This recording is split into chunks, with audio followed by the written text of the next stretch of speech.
All of you for giving us some time today.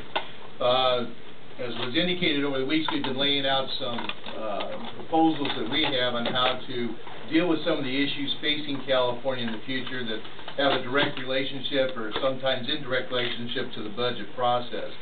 What I'm going to talk to you a little bit about today is some of the reforms that we can talk with regards to the red tape and the regulatory process. And by example, I have introduced a bill that will be heard in committee this next week that will introduce the concept of a short-form review process for infill-type development. Now, all of you will recall the voters of this state were very generous in providing us with infrastructure bonds. And these bonds included for roads, water projects, schools, and also home development.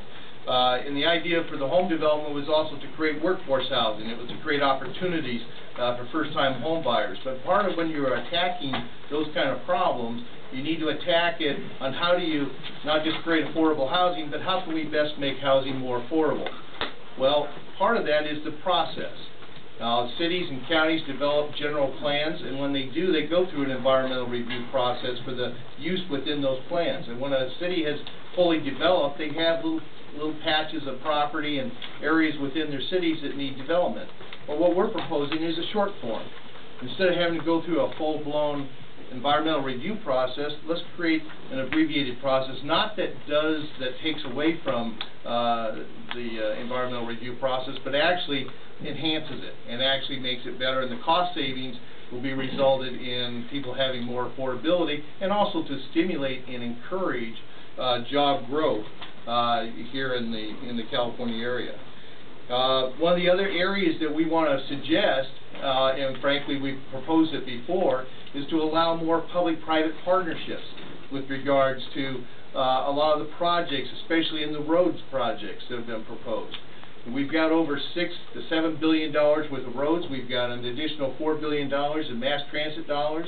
We have goods movement component, which is another $2 billion that provides not only air quality dollars, but also gives us money for needed improvements within our delivery system and the great separations of the moving freight by rail. All these projects are in the process, but they're all being bogged down by needless red tape. What we need to do right now, in order to stimulate the California economy and help continue to grow our way out of the disaster fund that was created 5 years ago, is to get these projects up and running, get the labor force, the construction labor force, get them actively doing what they do best, and that's building infrastructure for California and for its future. So what we're going to propose is that we actually expedite these situations, these types of projects by, like I said, encouraging public-private partnerships, more of them, and also deal with our cumbersome process that we have with regards to infill development.